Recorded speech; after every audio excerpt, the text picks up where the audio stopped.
ഇന്ന് നമ്മൾ പഠിക്കുന്നത് നമ്മൾ ഒരു വർഷം കൊണ്ട് അല്ലെങ്കിൽ നമ്മൾ കുറേ നാളുകളായിട്ട് പഠിച്ചുകൊണ്ടിരിക്കുന്ന ഈ സ്പോക്കൺ ഇംഗ്ലീഷ് ക്ലാസ്സുകളിൽ നമ്മൾ എന്തു പഠിച്ചു എന്നൊന്ന് നമ്മൾ നോക്കാൻ പോവാണ്. കാര്യം ഇതെന്റെ ഒരു പക്ഷേ പെർഹാപ്സ് എൻ്റെ ഈ ഒരു വർഷത്തെ ലാസ്റ്റ് വീഡിയോ ആയിരിക്കും. അപ്പോൾ അങ്ങനെ വരുമ്പോൾ നമ്മൾ കുറേ സ്പോക്കൺ ഇംഗ്ലീഷ് ക്ലാസ്സുകൾ നമ്മൾ കേട്ടിട്ടുണ്ട് അല്ലെ. എൻ്റെ ഉണ്ട്, അല്ലാണ്ട് വേറെ ഒത്തിരി ഒരുപാട് നല്ല നല്ല യൂട്യൂബേഴ്സ് ഇംഗ്ലീഷ് ക്ലാസ് എടുക്കുന്നവർ നമുക്കുണ്ട്. അപ്പോൾ അവരുടെയൊക്കെ നമ്മൾ കേൾക്കുകയും പഠിക്കുകയും ഒക്കെ ചെയ്തിട്ടുണ്ട്. അപ്പോൾ നിങ്ങൾ ഇതൊക്കെ പഠിച്ചിട്ടുണ്ടോ, ഇതൊക്കെ നിങ്ങൾ മനസ്സിലാക്കിയിട്ടുണ്ടോ എന്ന് നമ്മളൊന്ന് മൊത്തമൊന്ന് നോക്കുകയാണ് ഇന്ന് നമ്മൾ ചെയ്യുന്നത്. കാര്യം ഇതൊക്കെ നമ്മൾ അറിഞ്ഞാലേ നമുക്ക് ഇംഗ്ലീഷ് സംസാരിക്കാൻ കഴിയും. ഇപ്പൊ കുറെ പേര് പറയും ഇംഗ്ലീഷ് സംസാരിക്കാൻ ഗ്രാമറിന്റെ ആവശ്യമില്ല എന്ന്. ഓഫ് കോഴ്സ് നമ്മൾ ഒരു ഇംഗ്ലീഷ് രാജ്യത്തോ അല്ലെങ്കിൽ ഇംഗ്ലീഷ് സംസാരിക്കുന്നവരുടെ കൂടെയോ ഒക്കെ ബ്ലെൻഡ് ആയിട്ടുള്ളവരാണെങ്കിൽ, അവരുടെ കൂടെയൊക്കെ താമസിക്കുന്നവരും ജീവിക്കുന്നവരും ഒക്കെയാണ് എങ്കിൽ നമുക്ക് ഗ്രാമറിന്റെ ആവശ്യമില്ല. കാരണം നമ്മൾ തനിയെ സംസാരിച്ച് തുടങ്ങും. കാരണം നമുക്ക് വേറെ വഴിയില്ല അല്ലെ. നമുക്ക് അവരോട് നമ്മുടെ അഭിപ്രായം അറിയിക്കണമെങ്കിൽ നമുക്ക് എന്ത് വേണം? നമ്മുടെ ഈ ഇംഗ്ലീഷ് വേണം, അല്ലാതെ നമുക്ക് വേറെ വഴിയില്ല. അപ്പൊ നമ്മൾ എന്ത് ചെയ്യും? നമ്മൾ ഇംഗ്ലീഷ് സംസാരിക്കും. പക്ഷെ അങ്ങനെ അല്ലാത്തവരുണ്ട്. അങ്ങനെ അല്ലാത്തവർക്ക് ഓരോ സെന്റൻസും എങ്ങനെയാണ് ക്രിയേറ്റ് ചെയ്യേണ്ടത്, ഏത് രീതിയിലാണ് ഇന്ന് നമ്മൾ പഠിച്ചെടുക്കുക തന്നെ വേണം. അപ്പൊ നമുക്ക് ഇംഗ്ലീഷിന്റെ ആ ഒരു ബേസ് അറിഞ്ഞാൽ മാത്രമേ നമുക്ക് ഇംഗ്ലീഷ് സംസാരിക്കാൻ കഴിയുള്ളൂ. അപ്പൊ നമുക്ക് ക്ലാസ്സിലോട്ട് പോകാം. ചെറിയൊരു ജലദോഷം ഉണ്ട് കേട്ടോ, അതുകൊണ്ട് സൗണ്ടിൽ ഒരു മാറ്റമുണ്ട്, അത് കാര്യമാക്കണ്ട. അപ്പൊ നമ്മുടെ ക്ലാസ്സുകളൊക്കെ തുടങ്ങിയപ്പോൾ നമ്മൾ ആദ്യം പഠിച്ചത് ആർട്ടിക്കിൾ എന്താണെന്നാണ് പഠിച്ചത് അല്ലെ. ആർട്ടിക്കിൾ എന്ന് പറയുന്നത് ഏതൊക്കെയായിരുന്നു? നിങ്ങൾ എൻ്റെ ഒപ്പം തന്നെ പറഞ്ഞോളൂ. എ, ആൻ, ദ എന്നാണ് ആർട്ടിക്കിൾ അല്ലെ. അപ്പൊ എയും ആൻ, ധായാണ് ആർട്ടിക്കിൾ. ആ ആൻ എന്ന് പറയുന്ന ആർട്ടിക്കിൾ നമ്മൾ ഉപയോഗിക്കുന്നത്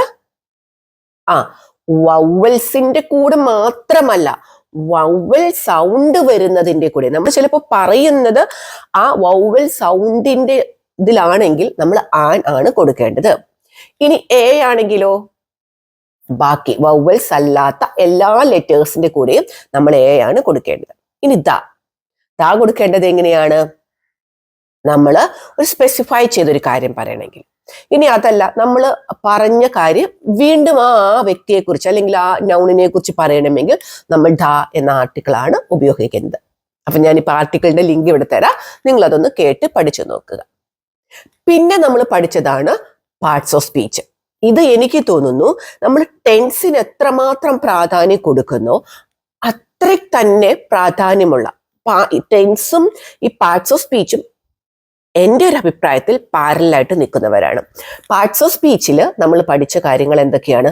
എത്ര പേരുണ്ട് പാർട്സ് ഓഫ് സ്പീച്ചിൽ? നിങ്ങൾ തന്നെ പറയൂ. പാർട്സ് ഓഫ് സ്പീച്ചിൽ നമുക്ക് 8 പേരുണ്ട് അല്ലെ.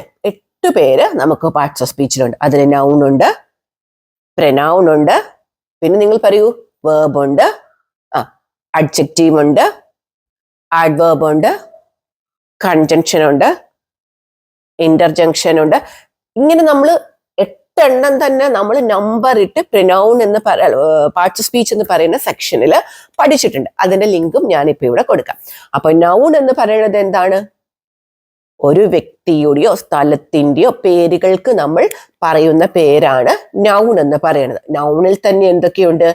കൗണ്ടബിൾ നൗൺ ഉണ്ട്, അൺകൗണ്ടബിൾ നൗൺ ഉണ്ട് അല്ലെ. പിന്നെ അബ്സ്ട്രാക്ട് നൗൺ ഉണ്ട്, കളക്റ്റീവ് നൗൺ ഉണ്ട്. ഇങ്ങനെ പലതരം നൗണുകളുണ്ട്.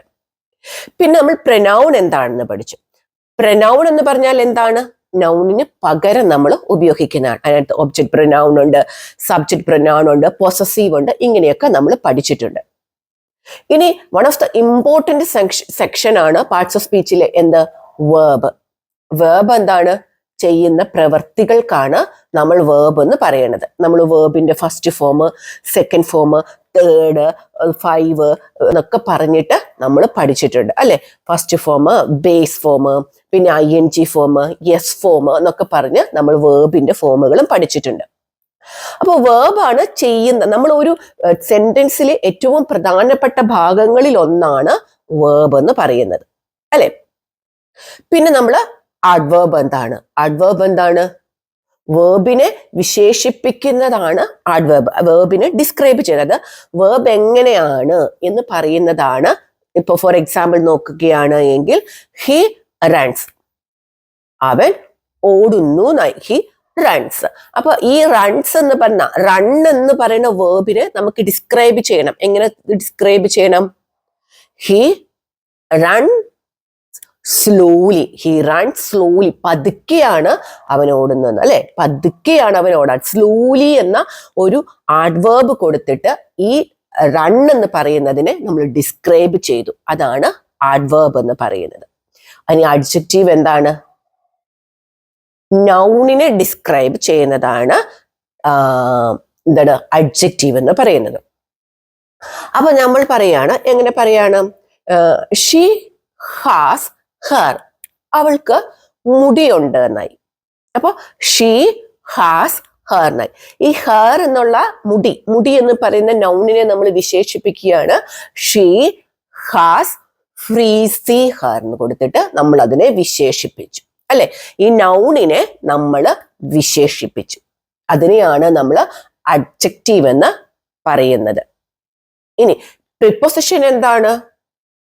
പ്രിപ്പോസിഷൻ എന്ന് പറഞ്ഞാൽ സെന്റൻസുകൾക്ക് നീളം കൂട്ടാൻ, അല്ലെങ്കിൽ സെന്റൻസുകളെ തമ്മിൽ വാക്കുകൾക്ക് അർത്ഥം കൊടുക്കാൻ, ഇങ്ങനെ കുഞ്ഞു കുഞ്ഞു അർത്ഥങ്ങൾ, അല്ലെ? കുഞ്ഞു കുഞ്ഞു അർത്ഥങ്ങളൊക്കെ കൊടുക്കാൻ വേണ്ടിയിട്ടാണ് നമ്മൾ പ്രിപ്പോസിഷൻ ഉപയോഗിക്കുന്നത്. പ്രിപ്പോസിഷന്റെ ക്ലാസ് കുറച്ച് ഞാൻ എടുത്ത് തന്നിട്ടുണ്ട്, അല്ലെ?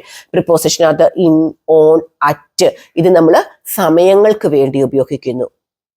നമ്മൾ പഠിച്ചതല്ലേ ഇൻ, ഓൺ, അറ്റ്.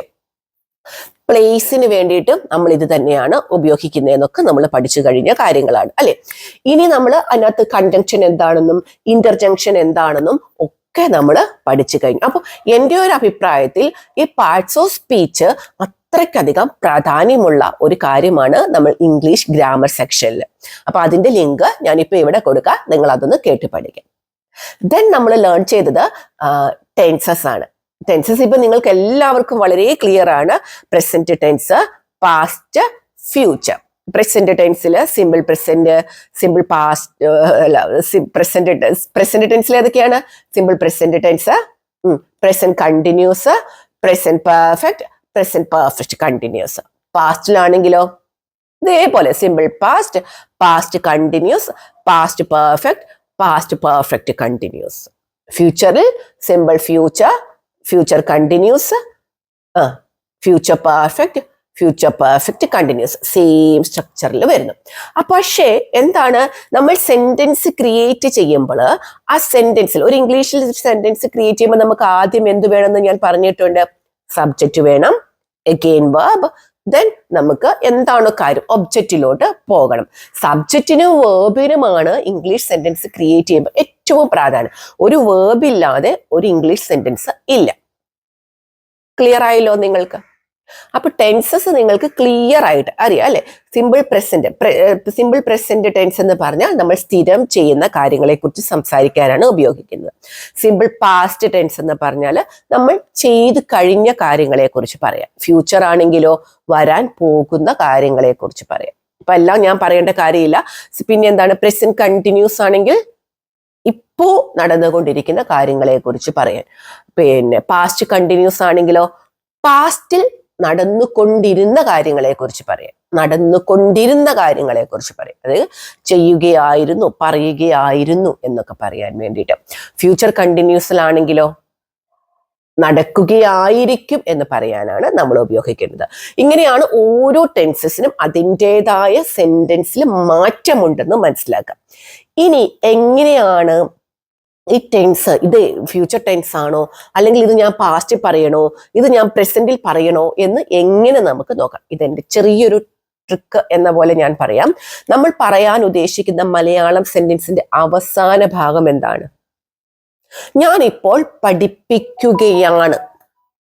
പഠിപ്പിക്കുകയാണ് എന്നല്ലേ ഞാൻ പറഞ്ഞത്. അപ്പൊ അതേതാണ്? പ്രസന്റ് കണ്ടിന്യൂസ് ടെൻസിൽ വേണം ഞാൻ പറയാൻ വേണ്ടിയിട്ട്. ഇനി അതേപോലെ ഞാൻ പഠിപ്പിച്ചിട്ടുണ്ട് എന്നാണ് പറഞ്ഞത്. അത് എൻ്റെ ഒരു ജീവിത എക്സ്പീരിയൻസ് ആണ്, ഒരു ലൈഫ് എക്സ്പീരിയൻസ് ആണ്. ഞാൻ അവളെ പഠിപ്പിച്ചിട്ടുണ്ട്. പഠിപ്പിച്ചിട്ടുണ്ട്. അപ്പൊ ഇത് നമ്മൾ പറയണം പെർഫെക്റ്റ് ടെൻസിൽ വേണം പറയാൻ. പഠിപ്പിച്ചിട്ടുണ്ട്. അപ്പൊ എന്താ നമുക്ക് അതിനകത്ത് നിന്ന് മനസ്സിലായ ഒരു കാര്യം? നമ്മുടെ മലയാള സെന്റൻസിന്റെ അവസാന ഭാഗം ഏത് രീതിയിൽ, ഏത് ടെൻസും പോലെയാണോ ഇരിക്കുന്നത്, നമ്മൾ ആ ടെൻസിൽ വേണം സംസാരിക്കാൻ. അങ്ങനെ നമുക്ക് അറിയണമെങ്കിൽ ടെൻസ് വളരെ കൃത്യമായിട്ടും നമുക്കറിയണം. അപ്പൊ ടെൻസിന്റെ ക്ലാസ്സിന്റെ ലിങ്കും ഞാൻ ഇവിടെ കൊടുക്കാം, നിങ്ങൾ അതൊന്ന് കേട്ട് പഠിക്കുക. ഇത്രയും കാര്യങ്ങളാണ് എനിക്ക് തോന്നുന്നു നമ്മൾ അത്യാവശ്യം അറിയേണ്ട ഒരു കാര്യം. ഇനി ഞാൻ ഇപ്പൊ പറഞ്ഞു വേർബ് ഇല്ലാതെ നമുക്ക് സെന്റൻസ് ക്രിയേറ്റ് ചെയ്യാൻ പറ്റത്തില്ല എന്ന് ഞാൻ പറഞ്ഞു. പക്ഷെ നിങ്ങൾ ഇപ്പൊ നോക്കുകയാണെങ്കിൽ ഷീ ഈസ് എ ഗേൾ എന്ന് ഞാൻ പറഞ്ഞു. ഷീ ഈസ് എ ഗേൾ, അവൾ ഒരു പെൺകുട്ടിയാണെന്ന് ഞാൻ പറഞ്ഞു. പക്ഷെ ഞാനിപ്പോ പറഞ്ഞു വേർബ് എന്ന് പറയുന്നത് നമ്മൾ ഫിസിക്കലിയോ മെന്റലിയോ ഒക്കെ ചെയ്യുന്ന ഒരു പ്രവൃത്തി, ആക്ഷനാണ് verb. She is a girl എന്ന് പറയുന്നതിൽ ഞാൻ എൻ്റെ കൈകൾ കൊണ്ടോ ചിന്തകൾ കൊണ്ടോ ചെയ്ത ഒരു പ്രവൃത്തിയും അവിടെ ഇല്ല. ഉണ്ടോ? ഇല്ല. അപ്പൊ ഇതിലെ വേർബ് ഏതാണ്? വേർബ് ഇല്ലാതെ സെന്റൻസ് ഇല്ലതാനും. അപ്പൊ ഇതിലെ വേർബ് ഏതാണ്? ഈസ് ഇവിടെ വേർബാണ്. അതെന്താണ്?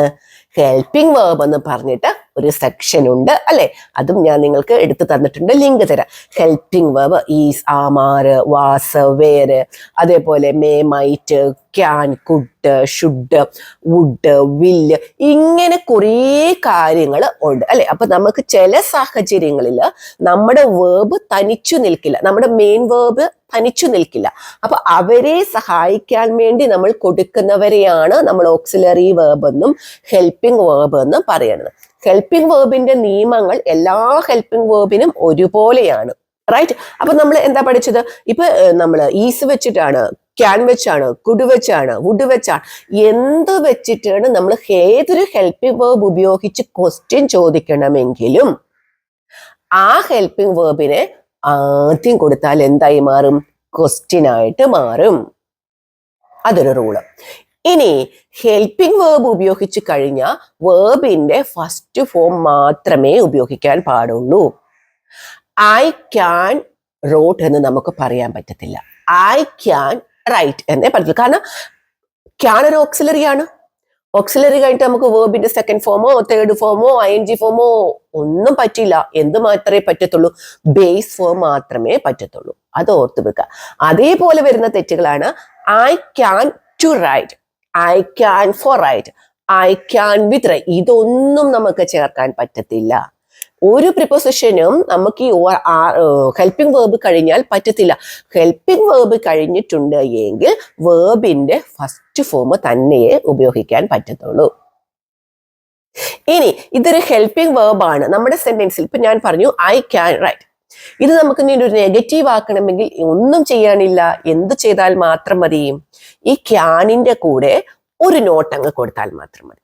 I can not, I cannot write എന്ന് മാറും. അതായത് ഒരു ഹെൽപ്പിംഗ് വേർബുള്ള സെന്റൻസിനെ നെഗറ്റീവ് ആക്കണമെങ്കിൽ അതിന്റെ കൂടെ ഒരു നോട്ട് ചേർത്താൽ മാത്രം മതി. ഇനി ഈ നെഗറ്റീവ് സെന്റൻസിനെ ക്വസ്റ്റ്യൻ ആക്കണോ? ഒന്നും വേണ്ട. ഈ ഹെൽപ്പിംഗ് വേർബും ഈ നോട്ടും കൂടി ഒന്ന് ചേർത്തോണ്ട് വേണം. അതായത് ഐ കനോട്ട് റൈറ്റ് എന്നുള്ളത് കാണ്ട് എന്നാക്കി നമ്മൾ ആദ്യം കൊടുക്കണം. കാണ്ട് യു റൈറ്റ്, എഴുതാൻ കഴിയില്ലേ? കാണ്ട്. ക്യാൻ നോട്ട് ആദ്യം കൊണ്ടുവന്ന് കൊടുത്തു. അപ്പൊ അത് ഒരു നെഗറ്റീവ് ക്വസ്റ്റ്യൻ ആയിട്ട് ക്രിയേറ്റ് ചെയ്യാൻ നമ്മളെ കൊണ്ട് പറ്റും. അപ്പൊ എല്ലാ ഓക്സിലറി, ഏതൊരു ഓക്സിലറി വേർബ് നമ്മൾ എടുക്കുകയാണെങ്കിൽ അവർക്കെല്ലാം നിയമങ്ങൾ ഒന്നു തന്നെയാണ്. അപ്പൊ ഓക്സിലറിയുടെ കാര്യവും നിങ്ങൾക്ക് പഠിച്ചല്ലോ. ഓക്സിലറിയുടെ ക്ലാസ് ഞാൻ എടുത്തിട്ടുണ്ട്, ലിങ്ക് കൊടുക്കാം. നിങ്ങൾ ആ ലിങ്ക് ഒന്ന് കേട്ട് പഠിക്കുക, ലിങ്കിൽ ക്ലിക്ക് ചെയ്ത് പഠിക്കുക. ഓക്കെ.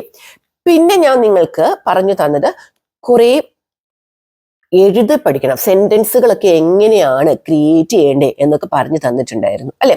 അപ്പൊ ഞാൻ പറഞ്ഞു സെന്റൻസ് നമുക്കൊരു കാര്യം, വലിയൊരു കാര്യമാണ് നമ്മൾ എഴുതേണ്ടതെങ്കിൽ ആ സെന്റൻസിനെ നമ്മൾ രണ്ടായിട്ട് സ്പ്ലിറ്റ് ചെയ്യണം. അപ്പൊ ആദ്യത്തെ സെന്റൻസ് എന്താണോ അത് എഴുതുക, അതിനൊരു ചെറിയ കണക്റ്റിംഗ് വേർഡ് കൊടുക്കുക. ഒരുപാട് കണക്റ്റിംഗ് വേർഡ്സ് ഉണ്ടല്ലേ. ഇപ്പൊ നമ്മൾ യൂഷ്വലി യൂസ് ചെയ്യുന്ന കണക്റ്റിംഗ് വേർഡ്സ് ഒക്കെ ആണെങ്കിൽ ആൻഡ്, ദെൻ, അങ്ങനെ കുറേ ഉണ്ട്. ആഫ്റ്റർ, ആഫ്റ്റർ, ബിഫോർ, ആഫ്റ്റർ, ഇങ്ങനെ കുറേ കണക്റ്റിംഗ് വേർഡ്സ് ഉണ്ട്. ഈ കണക്റ്റിംഗ് വേർഡ്സിനെ എല്ലാം ഓരോ സെന്റൻസിന്റെയും ഇടയിൽ വെച്ചിട്ട് നമ്മൾ കണക്ട് ചെയ്ത് മാറ്റുമ്പോഴാണ് അതൊരു സെന്റൻസ് ഫുള്ളായിട്ട് മാറുന്നത്. ഇങ്ങനെ കുറേ കാര്യങ്ങളാണ് നമ്മൾ ഈ ഒരു വർഷം പഠിച്ചത് അല്ലെ. പിന്നെ നമ്മൾ പഠിച്ചത് എന്താണ്?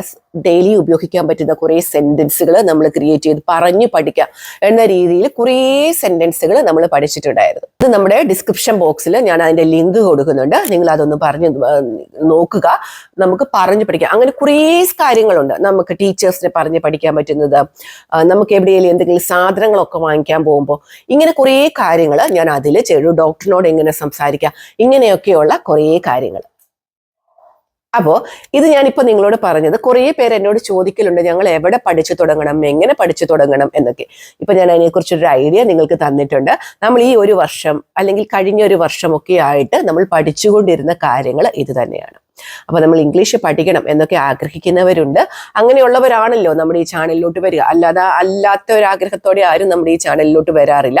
അപ്പോൾ ഈ ഒരു ലിങ്കുകളൊക്കെ നിങ്ങൾ ഓപ്പൺ ചെയ്യുക. എന്നിട്ട് നിങ്ങൾ പുതിയൊരു വർഷത്തിൽ പുതിയൊരു ബുക്കും പെന്നും ഒക്കെ എടുത്തിട്ട് നിങ്ങൾ പുതുതായിട്ട് തന്നെ തുടങ്ങുക. പുതിയൊരു വർഷത്തിൽ നമ്മൾ പുതിയ ഒരു കാര്യം എന്തെങ്കിലുമൊക്കെ ചെയ്യണ്ടേ, അങ്ങനെ ചെയ്ത് തുടങ്ങുക കേട്ടോ. അപ്പൊ ഇന്ന് ഞാൻ പറഞ്ഞ കാര്യങ്ങളൊക്കെ നിങ്ങൾക്ക് മനസ്സിലായി എന്ന് വിചാരിക്കുന്നത്. പിന്നെ നമ്മൾ ജനുവരി 6-ാം തീയതി മുതൽ ക്ലാസ് തുടങ്ങുന്ന കാര്യം നിങ്ങൾ മറന്നു പോകേണ്ട. താല്പര്യമുള്ളവർക്ക് എൻ്റെ നമ്പർ കൊടുത്തിട്ടുണ്ട്, കോൺടാക്ട് ചെയ്യാവുന്നതാണ്. അപ്പൊ എല്ലാവർക്കും നല്ലൊരു ദിവസം ആശംസിക്കുന്നു. അടുത്ത ദിവസം ഇനി നമുക്ക് ന്യൂ ഇയറിന് കാണാം. എല്ലാവരോടും നന്ദി പറയുന്നു.